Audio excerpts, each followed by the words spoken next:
Malaking pasabog mula rito sa isang Filipino analyst ilang oras nga bago maganap etong unang laban ng San Miguel this PBA season. Yan matapos mong i-like ang video na ito, mag-subscribe sa ating channel at pakidamay na rin ang ating official Facebook page. Pero bago natin simulan, alam mo ba ngayon mas madali nang maglaro at manalo dito sa 1xBet? Especially na pwede ka nang mag-cash in at mag-cash out through GCash.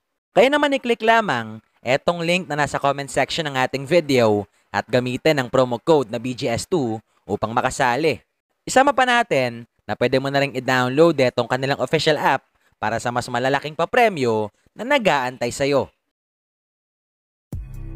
Last Sunday nga mga bularo, alam naman nating kabilang etong naganap na laban ng Ross at Northport dito sa mga tapatang inabangan ng mga Pinoy. Especially na after matalo ng Rain or Shine dito sa kanilang debut game kontra Bolts, gusto ng ilan na makabawi ang koponan ni Yeng mula sa pagkatalo. Isama pa natin, etong kagustuhan din ng mga fans na muling makitang maglaro ang kanilang 4th overall pick last PBA draft na si Kit Datu na nakapagtala lang naman kontra Meralco ng 16 points at 5 rebounds. Pero sadly, dito sa naganap nilang tapatan kalaban ng Batang Pierre last Sunday, di niya nagawang makapaglaro kahit na isang minuto.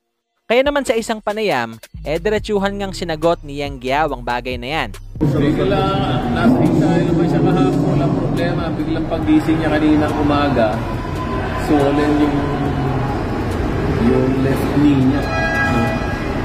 It's an old injury. Hindi lang namin alam kung bakit biglang naging swollen. Maayos siya the past 4 days. Natulog. Maganda yung mensahe niya kahapon.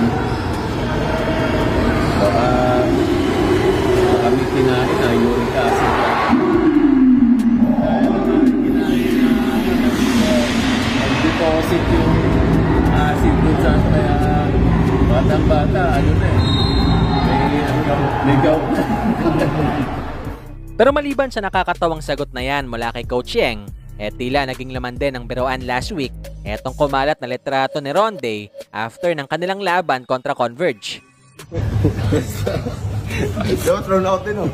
Samantala sa kabilang banda, ilang oras nga bago maganap etong unang laban ng San Miguel this PBA season, ating silipin nga muna mga bularo etong pasabog mula sa isang Pinoy analyst na talaga namang gumulat sa marami.